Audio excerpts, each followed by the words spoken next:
Nous avons vécu une après-midi de réflexion dans le cadre du travail sur la vision de l'Église. Et la question dont nous avons débattu, c'était la question des valeurs. C'est-à-dire des principes fondamentaux à travers lesquels nous mettons en œuvre notre vivre ensemble. Les personnes présentes ont dégagé, d'une manière provisoire, mais quand même relativement stable. En tout cas, on va en reparler au Conseil sous peu de temps, comme nous le faisons à chaque fois qu'il y a une après-midi de travail sur la vision. Les personnes présentes ont donc dégagé 4 valeurs phares pour notre communauté. 2 qui sont déjà vécues pleinement ici, et 2 dans lesquelles nous pouvons largement progresser. Les 2 qui sont déjà présentes dans notre communauté, c'est l'ouverture et l'authenticité. Ce sont 2 valeurs que le groupe de dimanche dernier a relevées comme étant essentielles au milieu de nous. Les 2 autres valeurs qui sont donc à travailler, eh bien c'est l'engagement, la première, et la deuxième, c'est le dynamisme. Mais on va retravailler parce que le dynamisme, moi, ça ne me convient pas. C'est trop flou, c'est trop vague. Voilà, j'ai quelques idées de propositions pour cette dernière valeur. Alors, je voudrais vous parler ce matin de cette notion d'engagement, qui est fondamentale, vous l'avez entendu, pour notre communauté aujourd'hui. Alors, elle est fondamentale du côté des finances, mais elle est aussi fondamentale dans beaucoup de domaines de notre vie d'Église aujourd'hui. Alors j'ai choisi un texte fort pour nous aujourd'hui, parce que nous sommes immédiatement après la prodigieuse expérience de la Pentecôte, et j'y ai trouvé ce texte absolument magnifique pour notre thématique du jour.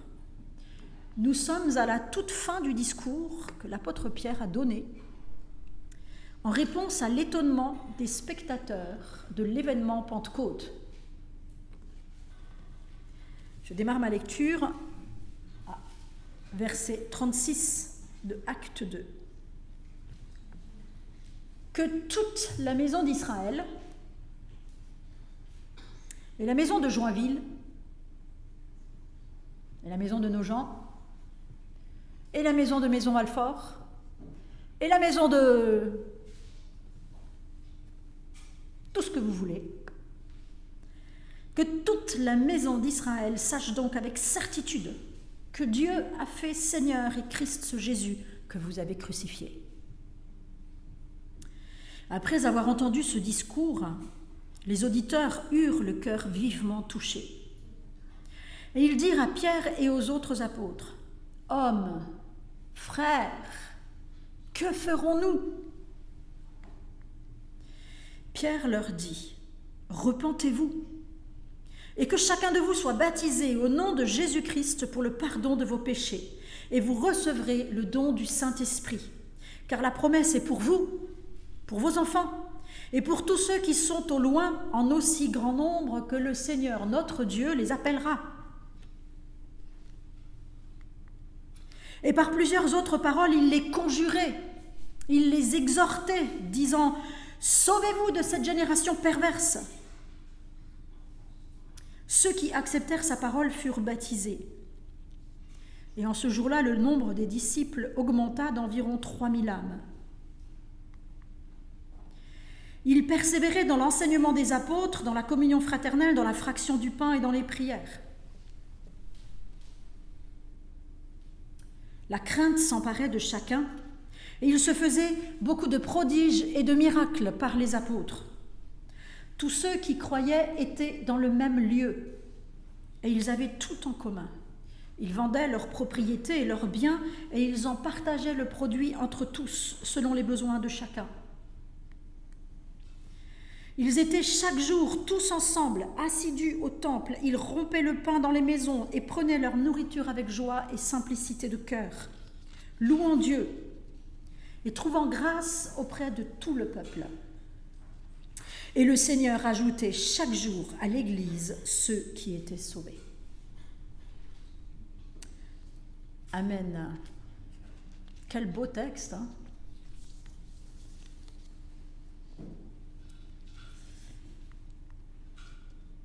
L'engagement.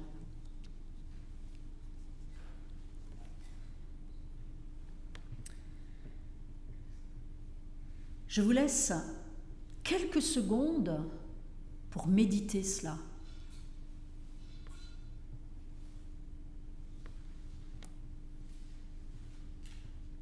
Être engagé.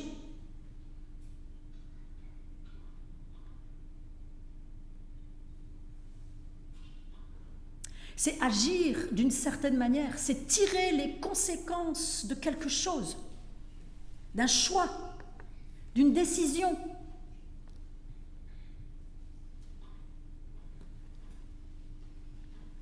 Et cette décision a des répercussions sur notre comportement et sur nos attitudes, sur l'ensemble de notre vie.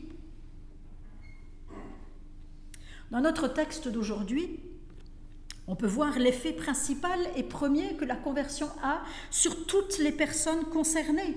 Les formes d'engagement sont multiples. Il y a la persévérance dans les piliers de la foi. On en parle régulièrement, hein, dans les versets 42, dans le verset 42, l'enseignement des apôtres, la communion, la scène, la prière, etc. Les piliers de la foi sont là. Et non seulement on y entre, mais on y tient dans la durée, on persévère. Mais aussi l'assiduité. C'est la deuxième manière d'être engagé pour les premiers auditeurs de ce discours de Pierre. Ils sont assidus au lieu de vie spirituelle. Il y en a deux dans notre texte. Il y a le temple et les maisons. Ils sont assidus. Et puis, troisième point, et non des moindres, la gestion financière commune est saine, très particulière en ces premiers temps de la vie de l'Église,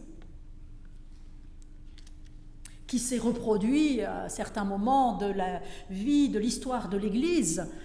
Quand il y a eu des grands réveils, on voyait régulièrement cette espèce d'abnégation totale où les chrétiens vendaient tout et mettaient tout en commun. Ça s'est peu vécu, mais ça s'est quand même régulièrement vécu tout au long de l'histoire de l'Église.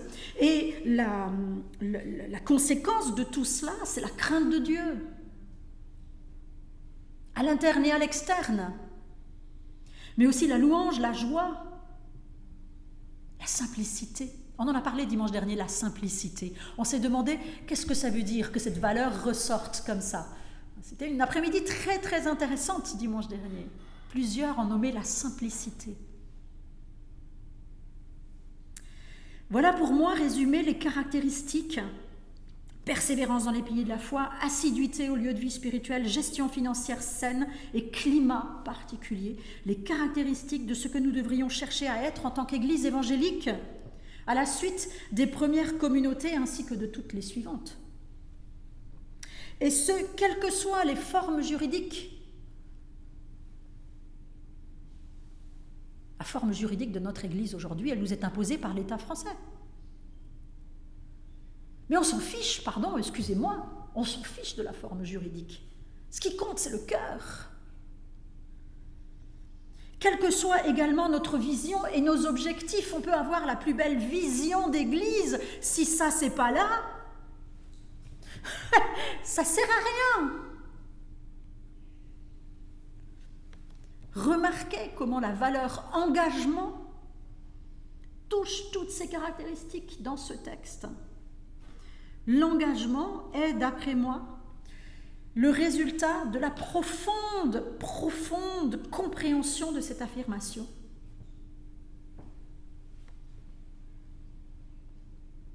Que toute la maison d'Israël sache donc, avec certitude, que Dieu a fait Seigneur et Christ ce Jésus que vous avez crucifié.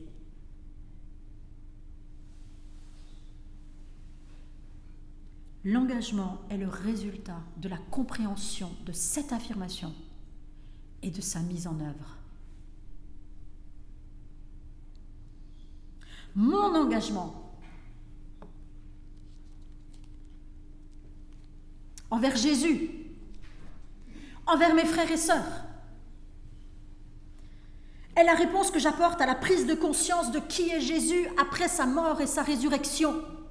Ah, Jésus est mort, alléluia, merci Seigneur, t'as pardonné tous mes péchés. Ah oui, mais après ça, il est devenu Seigneur. Il est devenu, Dieu l'a fait Seigneur, souverain absolu. Comme je voudrais.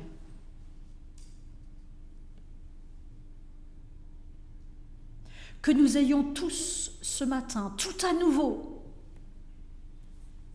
le cœur vivement touché par cette affirmation. Parce que mes frères et sœurs, je suis convertie depuis 43 ans. Il faut que je fasse le calcul, c'est un peu long. 43 ans.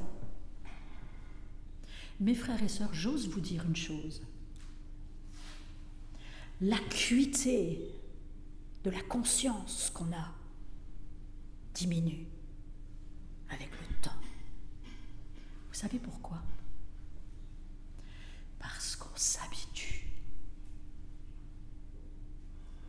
Le cœur de l'homme, nous dit le texte, est oublieux. De par sa nature, et de plus, combien rapidement, nous les femmes, nous le savons, combien rapidement la poussière s'accumule. Dans nos maisons et dans nos cœurs, voilant d'un nuage la luminosité, la brillance de cette affirmation. Dieu, le Père, a fait Seigneur et Christ, ce Jésus que vous et moi avons crucifié par nos péchés. Alors je voudrais que chacun d'entre nous soit à ce point touché que nous nous posions tout à nouveau cette question. Ces hommes et ces femmes qui ont entendu ce discours et cette affirmation ont réagi de la bonne manière. Ils ont senti qu'ils étaient invités à agir. C'est une question que le disciple ne peut pas éviter. Que ça soit au premier jour où il est touché,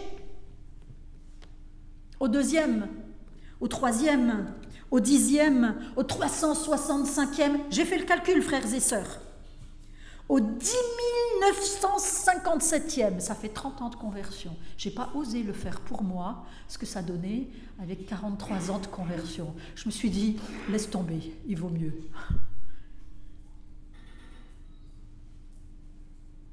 Que ferais-je pour te répondre, Seigneur ?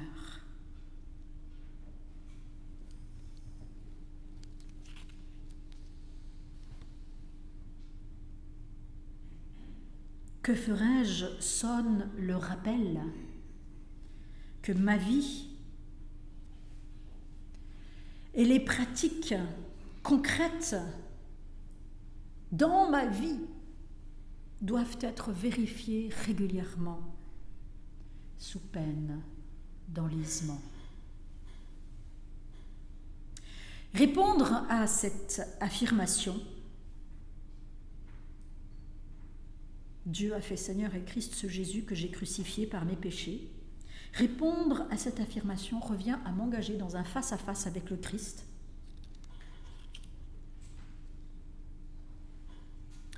Le cri « Repentez-vous » poussé par Pierre doit continuer à retentir dans nos cœurs, jour après jour.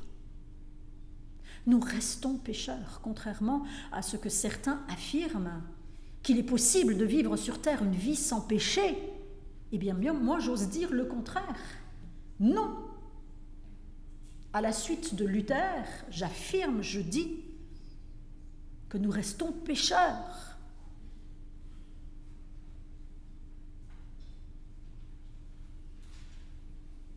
Toujours juste, toujours pécheur, toujours repentant. C'était sa formule en latin.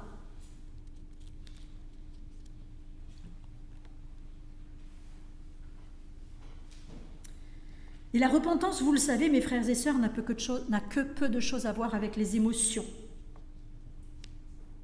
mais beaucoup avec la décision. Les émotions peuvent être présentes, évidemment.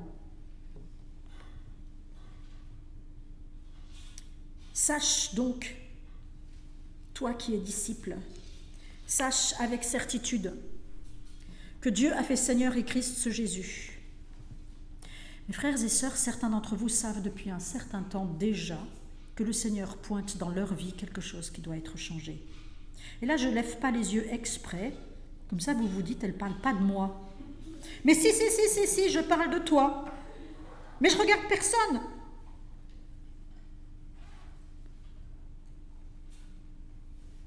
Moi, je sais que dans ma vie, il y a des choses qui doivent être changées. Pour moi, je le sais. Et il y a des domaines dans lesquels je temporise. Oui, mais j'en ai parlé ce matin dans la réunion de prière. Ce fameux « Oui, mais Seigneur, tu sais bien que... » Il y a ceci, il y a cela, etc., etc. C'est maintenant le temps. C'est maintenant le temps de la mise en œuvre, de l'engagement.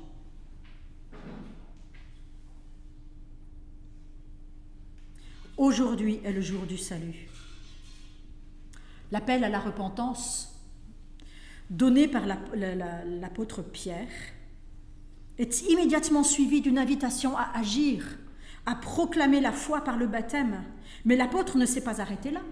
Il ne s'est pas arrêté à juste leur dire repentez-vous, soyez baptisés, etc. Il a rajouté l'exhortation et la conjuration. Il a fait fort, lui. Conjurer signifie supplier avec force. Alors laissez-moi suivre les pas de l'apôtre Pierre. Ce matin, je vais vous supplier avec force.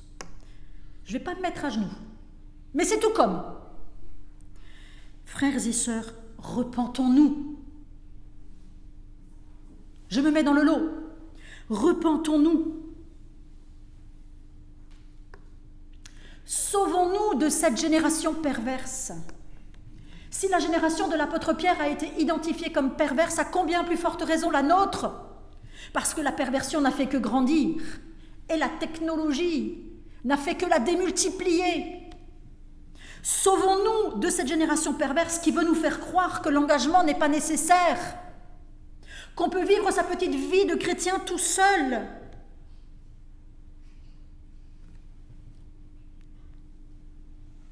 Pardon, j'ai oublié de passer ça. Sauvons-nous de cette génération perverse qui veut nous faire croire que l'engagement n'est que source de souffrance, que source de coups reçus, que source de maltraitance, source de difficultés. Cette génération perverse veut nous faire croire que seule notre liberté compte, que seul notre confort compte, ou que notre lecture solitaire de la Bible suffit. Que piocher à gauche, à droite dans plusieurs communautés est légitime, puisque de toute façon je fais partie, en premier lieu, de l'Église universelle. Merci Seigneur. Sauvez-vous, sauvons-nous de cette génération perverse qui pense et qui affiche ouvertement des théories qui manipulent les données de la Bible, la théorie de la prospérité qui marchande la bénédiction de Dieu. Donne d'un côté, donne à l'Église et tu recevras 1000 fois plus. Mais d'où ça sort, ça, si ce n'est de la pensée tordue d'une génération perverse? Théorie de la parole de foi, c'est le versant spirituel de la théologie de la prospérité matérielle. La théologie des liens ancestraux qui minimise l'œuvre de la croix, je vais en parler dans pas longtemps. Cette génération veut nous faire croire tout un tas de choses, et entre autres que l'Église locale est dépassée, qu'on peut participer de loin, sans s'engager réellement, ou juste du bout du cœur, et surtout pas du porte-monnaie. Pardon, hein?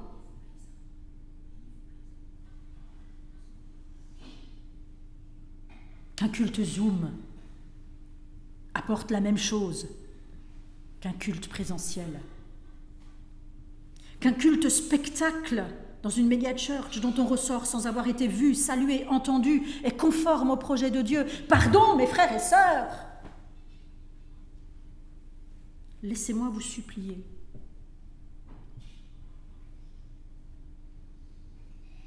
Vous exhorter à la repentance pour raviver en vous la flamme de cet amour puissant pour le Seigneur que vous aviez au commencement. Nos cœurs sont alourdis parfois par les inévitables blessures reçues dans les relations.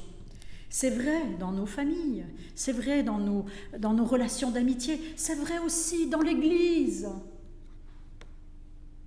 Nous recevons des coups dans l'Église.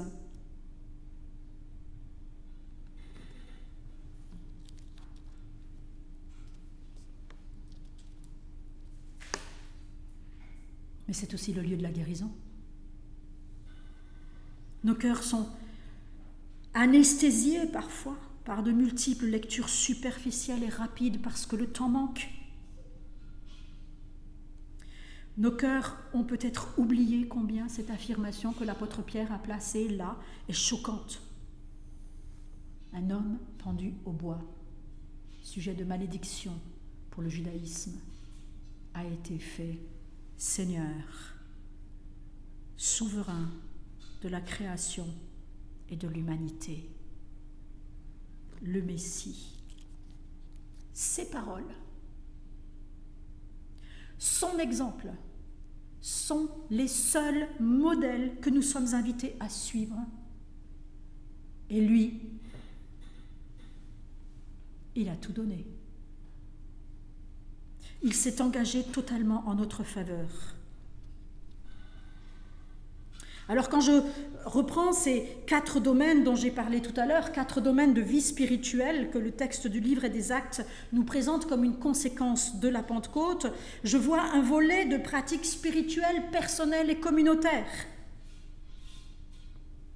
La recherche d'une meilleure compréhension des Écritures, la recherche de la présence des frères et sœurs, le partage spirituel dans la prière, dans le culte, la Sainte Seine, etc.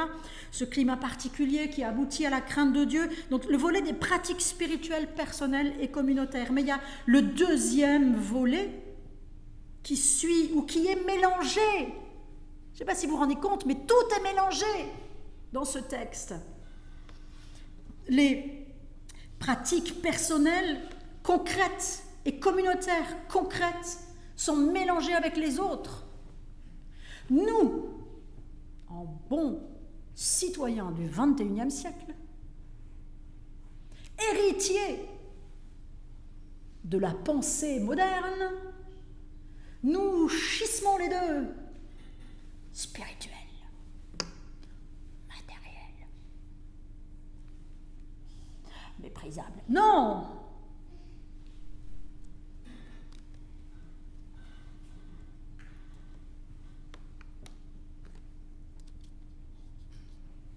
Jésus n'a pas peur de parler d'argent. Je vous avoue, moi j'ai eu peur. Je me suis dit, mais dans quoi tu t'avances ? Cette semaine, je me suis dit, je l'ai même dit à Frédéric, je me suis dit, je vais leur faire une prédication participative. On va étudier ensemble 2 Corinthiens, chapitre 8, chapitre 9, qui parlent de la collecte à Jérusalem. Comme ça, c'est eux qui vont le dire, c'est pas moi. Tranquille. Et puis j'ai été reprise. Joël, t'es pasteur, tu fais pas ton boulot. Je dis, ok Seigneur, je m'y colle. C'est pourquoi j'affirme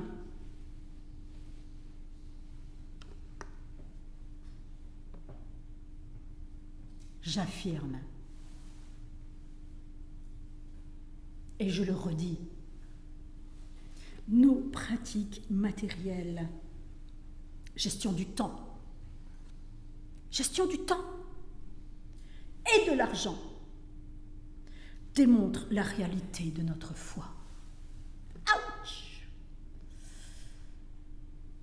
Alors, Qu'est-ce que je fais de mon temps? Qu'est-ce que je fais de mon argent? Vous savez, dans vos applis bancaires, vous avez aujourd'hui une touche où vous pouvez appuyer dessus et ça vous ventile. Eh bien, il y a des mois où je ne suis pas fière de moi. Malheureusement, pour le temps, on n'a pas l'appli.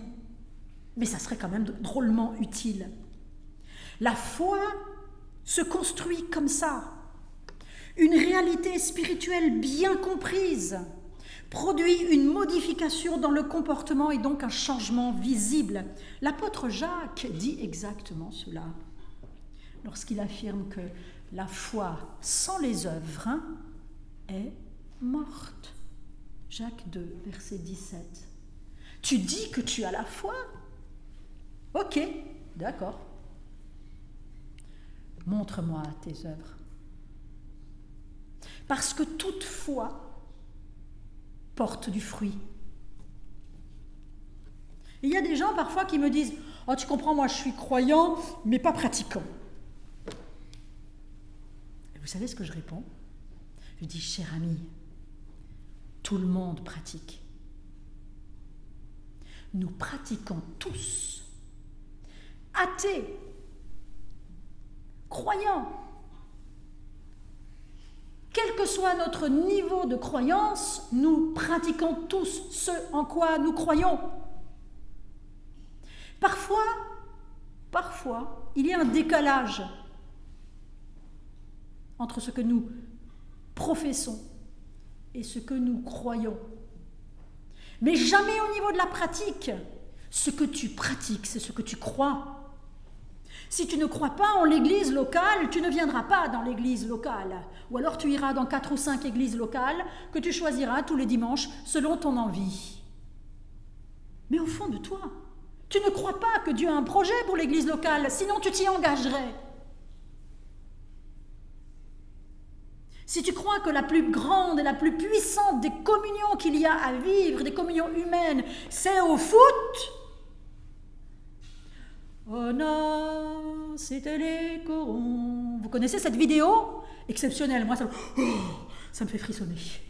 Il y a de la communion là, mais si vous croyez que c'est ça la plus grande et la plus belle communion qu'il y a à vivre, et bien tous les dimanches matins, au lieu d'aller à l'église locale, vous serez sur un stade de foot. Comprenez ce que je veux dire? Examinez vos pratiques et vous verrez où vous en êtes dans votre foi. Je mets ma foi dans les réalités matérielles, moi. Quand je m'assois sur une chaise, je m'attends à ce qu'elle me porte. Je ne m'attends pas à m'effondrer. Je mets foi dans la réalité matérielle. Ceux qui ne mettent pas leur foi dans l'aviation craignent de monter dans un avion. Encore une fois. J'aime tout particulièrement le fait que dans ce texte que nous avons lu tout à l'heure, les réalités spirituelles et les réalités matérielles de la vie des croyants soient totalement mélangées, parce que c'est cela qui est la juste manifestation de la foi devant Dieu. Tout est spirituel. Alors évidemment, les blessures non guéries produisent un retrait. Il y a la mécompréhension, la mauvaise compréhension des réalités spirituelles, des grandes affirmations de la foi, mais il y a aussi les blessures. J'en ai parlé tout à l'heure. Serons-nous blessés encore, comme nous l'avons été blessés dans le passé, si nous nous engageons à nouveau? Les 3000 qui sont passés par les eaux du baptême, dans le texte de Acte 2, ont-ils été blessés par leur vie en communauté? Comment se sont-ils sentis lorsque quelques chapitres plus loin, le texte nous rapporte qu'Ananias et Saphira ont menti sur le montant du produit de la vente de leurs biens pour en garder une part pour eux, tout en bénéficiant de l'aura spirituelle qui, d'après eux, se dégageait de ce geste de sacrifice ultime.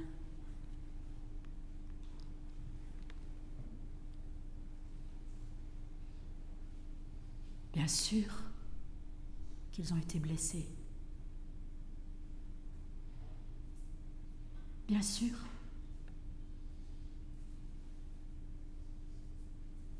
Est-ce que lorsque vous vous êtes mariés, pour ceux qui le sont, vous avez envisagé un seul moment ne pas être blessé dans votre relation ?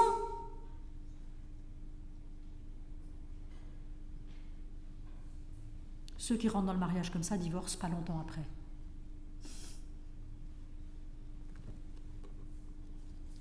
Les sentiments d'injustice et de trahison, mes frères et sœurs, les sentiments d'injustice et de trahison font partie intégrante de notre marche de foi. Jésus a vécu l'injustice. Il a été trahi. Nous ne serons pas traités mieux que lui. Si vous imaginez que la vie d'Église doit être exempte de trahison et d'injustice, c'est que vous n'avez pas compris ce qu'est l'Église devant Dieu.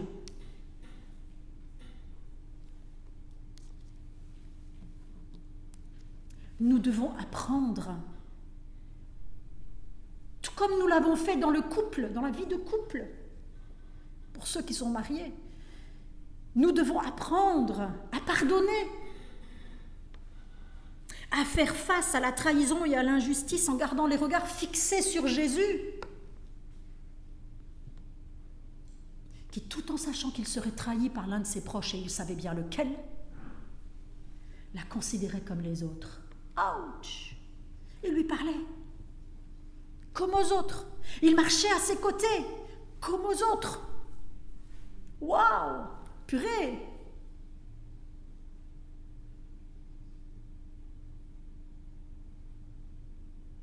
Quand nos blessures ne passent pas par le filtre de cette compréhension que l'Église est, comme tous les autres lieux, un lieu où les injustices et la trahison peuvent se vivre. Je ne suis pas en train de parler de crime.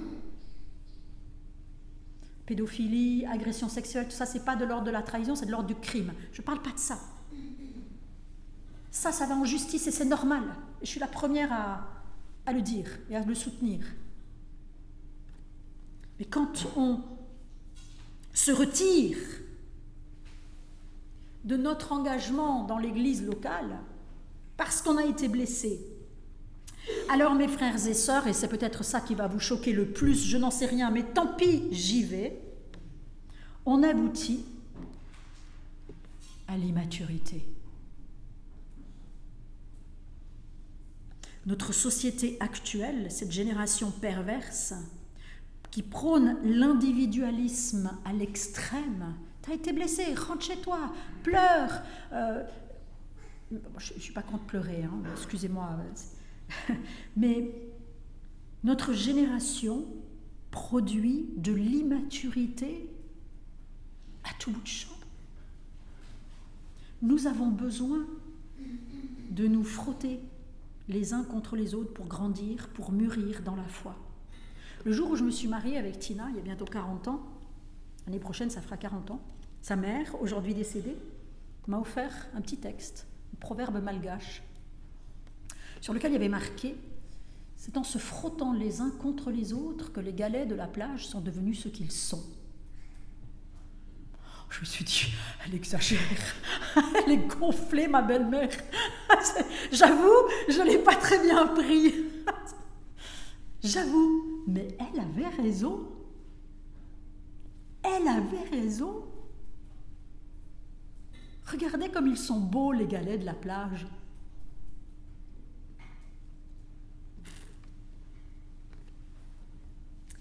L'un des problèmes majeurs dans notre société aujourd'hui, c'est le dérèglement des relations entre moi et l'autre, ou bien entre le moi et le nous. Entre le moi et l'autre, certains acceptent tout sans broncher, même l'inacceptable. Entre là où d'autres n'acceptent rien. S'offensent pour tout, puis divorcent ou se brouillent. Et c'est pareil entre le moi et le nous. Il y a un équilibre subtil qui existe entre ce que j'apporte au groupe et ce que le groupe m'apporte. Et cet équilibre est facilement rompu si l'accent de mes attentes est trop porté sur moi, sur mon développement, mon bien-être, ma compréhension des choses spirituelles.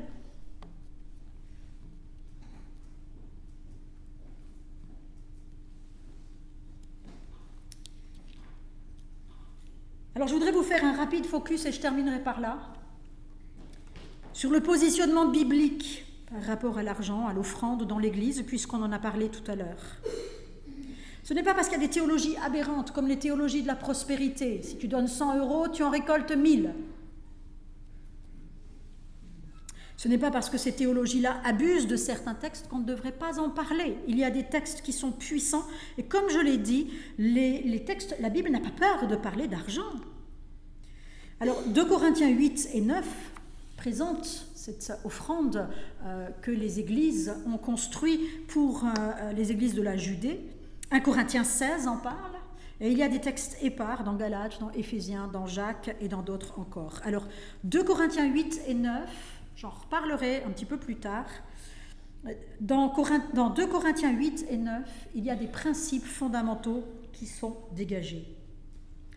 Premièrement, on ne donne pas à Dieu pour recevoir de lui. Nous avons déjà tout reçu. L'offrande dans l'Église est fondée sur le don généreux de Dieu en Jésus-Christ. Lui qui était riche, il s'est fait pauvre pour nous. 2 Corinthiens 8, verset 9. L'offrande suscite et manifeste un amour chrétien authentique. Je cherche, dit l'apôtre Paul, à éprouver l'authenticité de votre amour. Chapitre 8, verset 8. C'est un test. L'offrande doit être pratiquée librement, d'un cœur reconnaissant. Chapitre 9, verset 7. Que chacun donne ce qu'il aura décidé en son cœur, sans regret ni contrainte, car Dieu aime celui qui donne avec joie. On ne parle plus de la dîme. La dîme, c'était pour le temple. Mais le temple n'existe plus. On parle d'offrande. Et l'offrande, c'est à la mesure de mon cœur.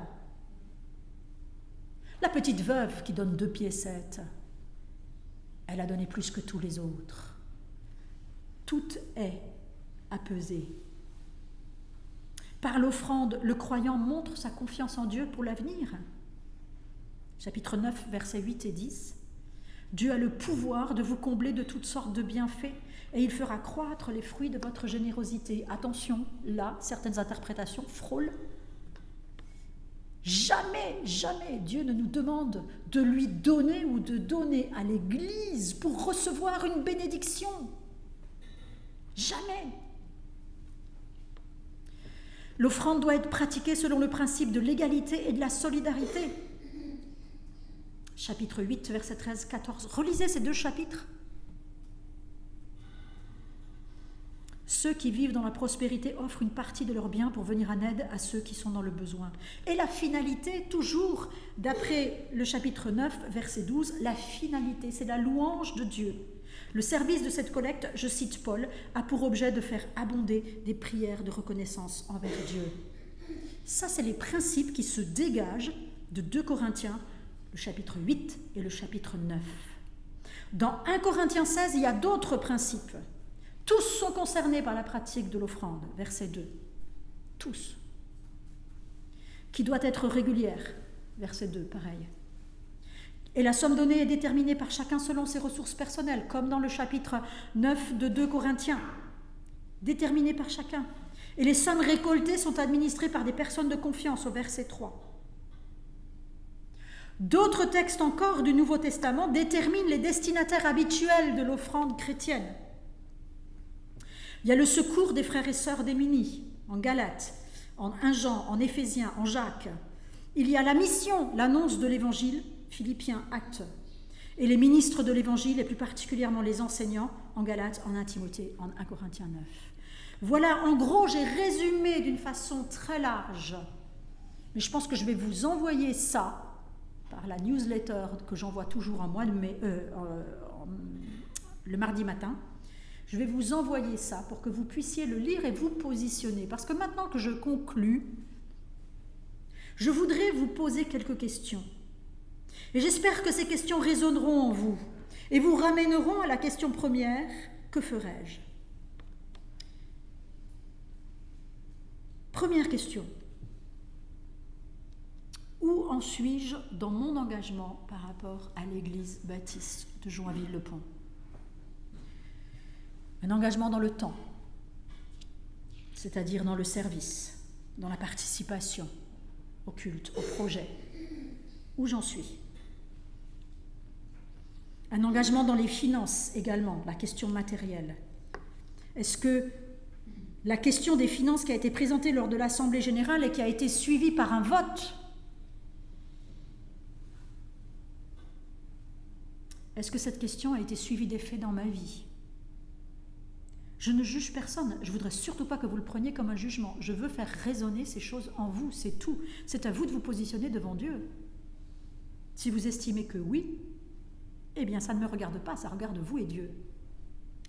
Deuxième question. Donc la première, c'est où est-ce que j'en suis dans mon engagement par rapport à l'église baptiste de Joinville-le-Pont? Engagement dans le temps, engagement matériel, y compris les finances. Deuxième question. Qu'est-ce que cela dit de ma foi?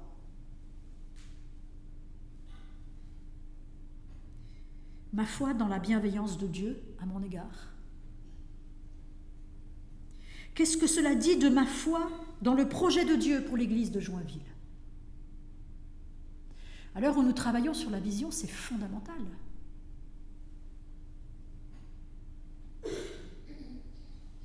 Qu'est-ce que mon engagement actuel dit de ma foi dans la bienveillance de Dieu et dans son projet pour l'église de Joinville?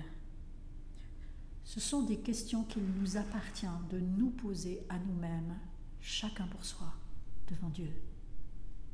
Alors je sais que ce temps n'a pas forcément été agréable pour vous. Croyez-moi, il ne l'a pas été pour moi non plus. Je préfère prêcher sur la grâce que sur l'offrande. Et pourtant, la Bible dit que l'offrande est un lieu de grâce. Alors je ne veux pas suivre mon propre mouvement intérieur, mais je veux suivre le Saint-Esprit. Et je vous invite à la prière.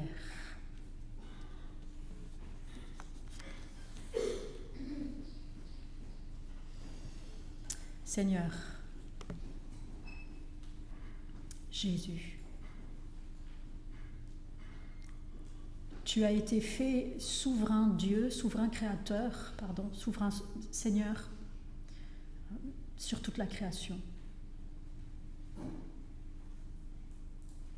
Dieu le Père t'a donné le pouvoir absolu sur toute la création. Il a fait de toi le Seigneur et le Messie. Nous le reconnaissons et nous le confessons.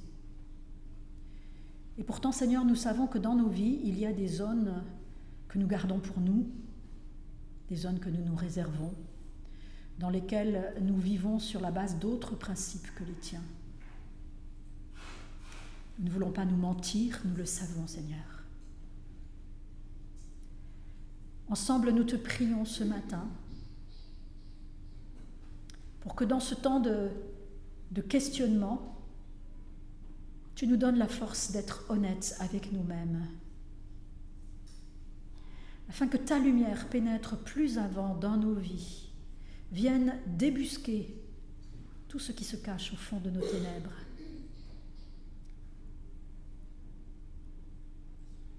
Seigneur, nous pouvons croire que ta lumière fait mal, et pour une part, c'est vrai, elle fait mal lorsqu'elle débusque nos ténèbres, mais c'est pour nous guérir.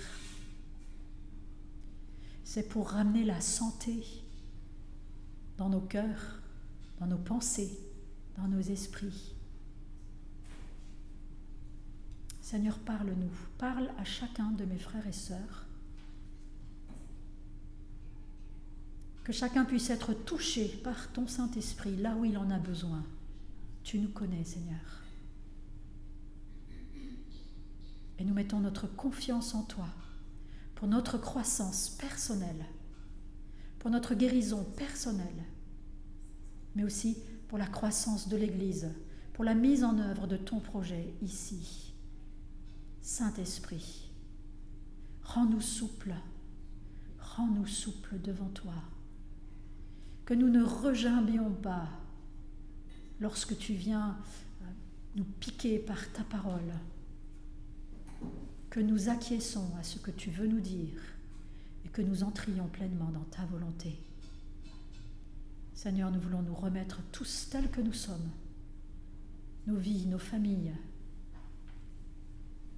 entre tes mains, parce que tu es ce Dieu bienveillant qui fait grâce à jamais tu fais grâce.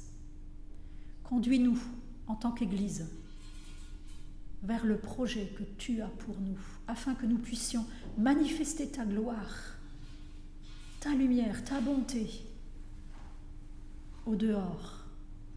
C'est pour cela que nous sommes là, Seigneur. C'est pour ça que tu ne nous as pas encore repris, pour que nous puissions être des porteurs de ta lumière au monde.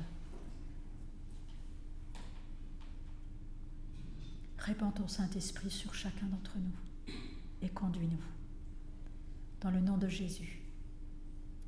Amen. Amen.